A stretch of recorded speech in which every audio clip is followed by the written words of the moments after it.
propriamente, não precisa ser uma pessoa pobre financeiramente, ou que não tenha bens materiais ou recursos aqui dessa terra. Era uma pessoa que ela entendeu que ela, para viver bem, ela precisa se humilhar diante de Deus. E quando ela tem essa pobreza de espírito, ou seja, essa humildade de espírito, automaticamente para essa pessoa é fácil se humilhar. Ao contrário do soberbo, o soberbo, ele não tem a convicção de que ele necessita se humilhar diante de Deus. Eu pergunto para você, você tem esse sentimento de ser humilde de espírito? Por quê? Isso mostra que você é uma pessoa que você está no centro da vontade de Deus. A segunda coisa importante que Jesus falou, que os bem-aventurados, os que choram, porque eles serão consolados. Veja esse versículo no Salmo 51:17, que o sacrifício para Deus é um coração quebrantado, e contrito não desprezarás, ó Deus. Exatamente essa pessoa que é quebrantada, essa pessoa que ela depende completamente de Deus, ela não tem dificuldade para chorar na presença de Deus. Você pergunta por que é bem-aventurado uma pessoa que chora? Porque lá em Apocalipse, capítulo 21, versículo 4, diz que Deus limpará dos seus olhos toda a lágrima. Muitas vezes nós choramos na presença de Deus, reconhecendo os nossos pecados, reconhecendo as nossas fraquezas. Você chora na presença de Deus quando você erra, quando você peca. Talvez você diga assim: não, mas eu não tenho pecado tanto. Mas a Bíblia diz lá em Tiago: se alguém disser que não tem pecado, ele está mentindo, e nele não está a verdade. Então o ser humano, a pessoa que reconhece Cristo como seu Senhor e como seu Salvador, ele não tem um espírito altivo, ele não tem soberba, ele não tem sentimento de exaltação, ele não tem um sentimento de superioridade, mas ele tem um coração quebrantado, um coração tão contrito com Deus, que ele derrama as suas lágrimas na presença de Deus. Você lembra daquela história, daquela mulher pecadora, que ela chegou na casa daquele fariseu chamado Simão, e Jesus estava ali para participar de uma ceia com Simão e algumas outras pessoas. E chega uma mulher pecadora e ela quebra aquele vaso de alabastro com aquele unguento preciosíssimo, e ela derrama nos pés de Jesus. E ela começa a enxugar os pés de Jesus, e ali a lavar os pés de Jesus, a ungir Jesus, e enxugar com os seus cabelos. E ela começa então a derramar lágrimas na presença de Jesus. Você me pergunta por que Jesus aceitou aquela mulher que ela era uma pecadora? Quando fala que aquela mulher era uma pecadora, simplesmente significa que aquela mulher era uma prostituta. Ela era uma mulher que estava alheia à sociedade. E o Simão, fariseu, ele olha então para aquela situação, e no coração dele, ele começa a desprezar Jesus, a mulher e a situação que havia acontecido naquele momento. E ele então começa a pensar: se esse aí, que era Jesus, soubesse quem é essa mulher que está enxugando os pés dele com esse unguento caríssimo, certamente ele não iria deixar, porque ela é uma mulher pecadora. Mas Jesus olha para ele e diz: olha, Simão, quando eu entrei aqui, tu não me ungiste com óleo, não lavaste os meus pés, né? E não me beijaste com ósculo. Mas essa mulher, ela não cessa de beijar os meus pés e de enxugá-los com os seus cabelos, e me ungiu com esse óleo preciosíssimo. Você pensa, aquele vaso de alabastro era como se fosse a poupança, não é? Todo aquilo que aquela mulher tinha de bem material estava ali, era caríssimo. É tanto que Judas, quando ele vê ali aquela mulher fazendo aquele sacrifício, então ele diz: por que não pegava isso e dava para os pobres? Ele não tinha preocupação com os pobres, nem com Jesus, e nem estava interessado nas lágrimas daquela mulher, porque ele era, a pessoa que ele cuidava dos materiais, do dinheiro de Jesus. Então ele tinha ganância. Mas você vê que bem-aventurados que choram. Quanto tempo faz que você não chora na presença de Deus? Será que não está faltando um quebrantamento maior de nós para com o nosso Deus? Muitas vezes nos encontramos na ansiedade, e a ansiedade, diz a Bíblia, ela faz adoecer o coração. Como é que está o teu coração? Ele está ansioso, ele está coração cheio de dor, cheio de mágoa. Será que não está faltando nós entrarmos na presença de Deus e derramarmos lágrima diante de Deus? Por quê? Porque quando você chora na presença de Deus, a tua alma então, ela libera toda aquela angústia para os pés do Senhor. Eu quero incentivar você e eu nessa noite a buscarmos mais a Deus e chorarmos na presença de Deus. Então veja que aqueles que choram vêm depois dos pobres de espírito. Por quê? Porque para chorar, para mover o coração de Deus, precisa ser pobre de espírito, precisa ter humildade. Eu me admiro de igrejas que você chega, quando irmãos começam a adorar a Deus, falar em língua e até chorar, as pessoas ficam admiradas e perguntam-se: mas por que tudo isso? Ou é preciso tudo isso? Medite sobre isso nessa noite. A terceira coisa que Jesus falou: bem-aventurados os mansos, porque eles herdarão a terra. Bem-aventurados os mansos. Quando você ouve a palavra manso, talvez você pense uma pessoa pacata, uma pessoa introvertida, uma pessoa que às vezes não expressa em muita ira os seus sentimentos. Mas não é bem assim. A palavra manso, no sentido que Jesus está falando, significa aquela pessoa que tem um sentimento de depender para aprender mais de Deus.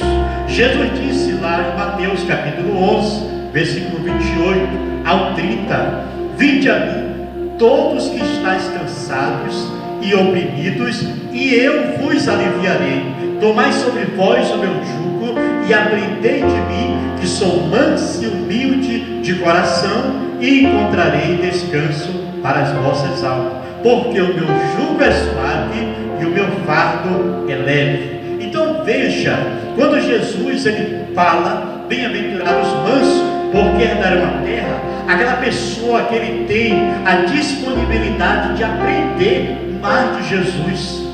Você tem tido um coração voluntário para receber mais os ensinos de Jesus, a palavra de Jesus? Ou será que o meu coração, quando se fala de aprender algo mais para a minha vida espiritual, será que ele se fecha? Será que meu coração ele fica estagnado, né? Ele fica ali estático perante a palavra de Deus? Nós precisamos liberar o nosso coração para aprender mais de Jesus.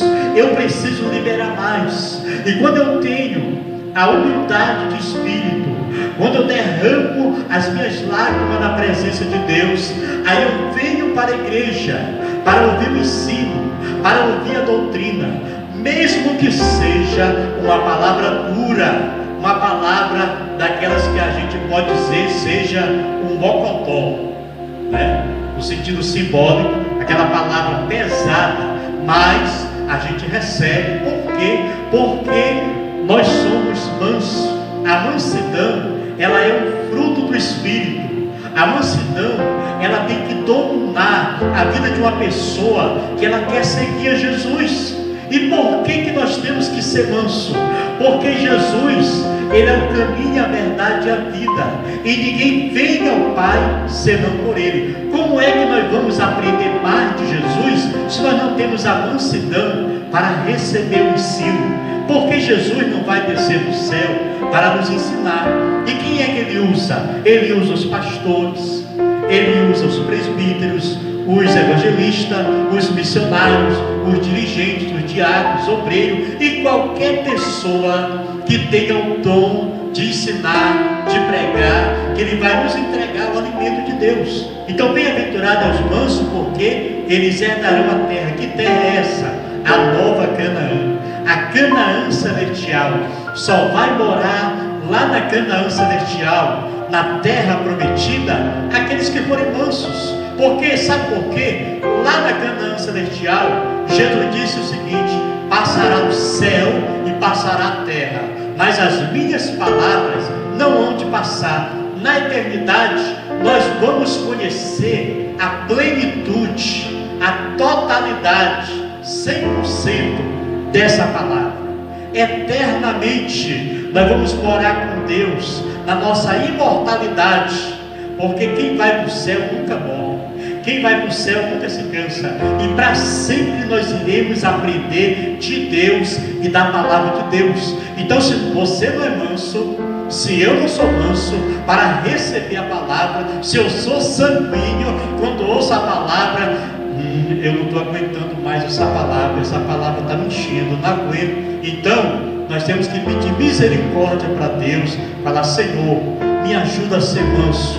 E veja que a mansidão, ser manso e humilde de quê? De coração, né? Veja bem o que Jesus também fala.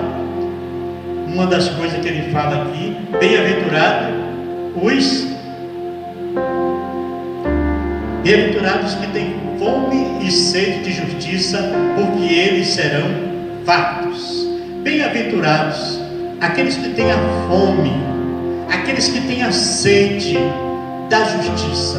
O que é a justiça que Jesus está falando? Não é que eu tenho fome e sede de apontar o dedo para A, para B ou para C, condenando os políticos corruptos, por exemplo, condenando a desigualdade social, condenando a corrupção, seja moral, social, ética, em qualquer área que for. A justiça que Jesus está falando aqui é a justiça da salvação. Bem-aventurado aquele que tem fome e sede de salvação, da justiça de Deus. Bem-aventurado aquele que tem fome e sede das coisas de Deus, que tem fome e sede da palavra de Deus. Você tem fome e sede de justiça? Você tem fome e sede da palavra de Deus? Diz lá em Mateus capítulo 6, versículo 33: mas buscai primeiro o seu reino e a sua justiça, e todas essas coisas vos serão acrescentadas. Como é que eu sei que eu sou uma pessoa que eu tenho fome e sede de justiça? Eu priorizo o reino de Deus, eu priorizo a vontade de Deus, eu priorizo a minha vida espiritual em primeiro lugar e a minha vida material em segundo lugar. Se nós não temos sede de justiça, nós não priorizamos o reino de Deus. Se uma pessoa, ela diz que tem fome e ela diz que tem sede da justiça de Deus, da salvação de Deus, do anelo pela presença de Deus, e ele não buscar o reino de Deus em primeiro lugar, ele está sendo hipócrita, ele está sendo um ator. Nós não podemos deixar o reino de Deus em segundo lugar. Se nós dissemos a minha vida particular, ela é melhor ou mais interessante, ou está em primeiro lugar do que as coisas de Deus, nós estamos priorizando as coisas aqui da terra. O que a Bíblia diz? Pensai nas coisas lá do alto, aonde Cristo habita. Como é que eu vou priorizar ou ter fome e sede de justiça e priorizar o reino de Deus, se na minha mente eu não priorizo pensar nas coisas lá do alto? Sabe por que é? Porque eu não estou tendo fome e sede, né? O apóstolo Paulo, ele diz lá em Romanos capítulo 12: rogo-vos, pois, irmãos, pela compaixão de Deus, que possa apresentar o vosso corpo, esse corpo mortal, como um sacrifício vivo, santo e agradável a Deus, que é o vosso culto racional. E não vos conformeis com este mundo, mas transformai-vos pela renovação do vosso entendimento, para que experimenteis qual seja a boa, agradável e perfeita vontade de Deus. Para nós termos fome e sede de justiça, nós precisamos entregar a nossa vida para Cristo. Eu pergunto nessa noite: você já entregou a sua vida para Cristo? Você já pediu perdão pelos seus pecados? Você já chorou pelos teus pecados? É preciso eu fazer uma autoanálise, para que eu possa, o arrependimento estar no meu coração, para que eu me converta e para que eu possa chorar os meus pecados, para buscar a santificação. Então Jesus diz aqui: bem-aventurados misericordiosos, porque eles alcançarão misericórdia. Olha que palavra interessante, misericórdia. No sentido original dessa palavra, misericórdia quer dizer miséria cardia, ou seja, sentir a miséria do coração alheio, tá? Quando nós temos misericórdia dentro de nós, nós sentimos compaixão por uma pessoa que está sofrendo, por uma pessoa que está padecendo necessidade, por uma pessoa que está passando um momento de enfermidade. Pode ser o teu pior inimigo, mas quando você vê uma pessoa sofrendo, uma pessoa padecendo, você sente compaixão, você sente misericórdia, você sente a dor daquela pessoa. A Bíblia diz também que nós que tememos a Deus devemos nos alegrar com os que se alegram e chorar com aqueles que choram. Tem pessoas que muitas vezes eles sabem se alegrar somente com aqueles que se alegram, mas ele não sabe chorar com aqueles que choram. Ei, nós temos que participar de todos os momentos para que a comunhão seja perfeita. O irmão está alegre, se alegre com ele. Por outro lado, tem pessoas que não conseguem se alegrar quando alguém está sendo abençoado, mas também não consegue sofrer quando alguém está sofrendo. É aquele chamado desafeiçoado, como disse o apóstolo Paulo, ou sem afeição natural. Mas Jesus, na cruz do Calvário, ele teve misericórdia daquele ladrão que estava do lado, e ele pediu: Senhor, lembra-te de mim quando estiveres no teu reino. Qual foi a resposta de Jesus? Em verdade te digo que hoje mesmo estarás comigo no paraíso. Misericórdia. Mesmo na hora de maior dor de Cristo, ele salvou o pecador. Vamos mostrar nas nossas atitudes as misericórdias.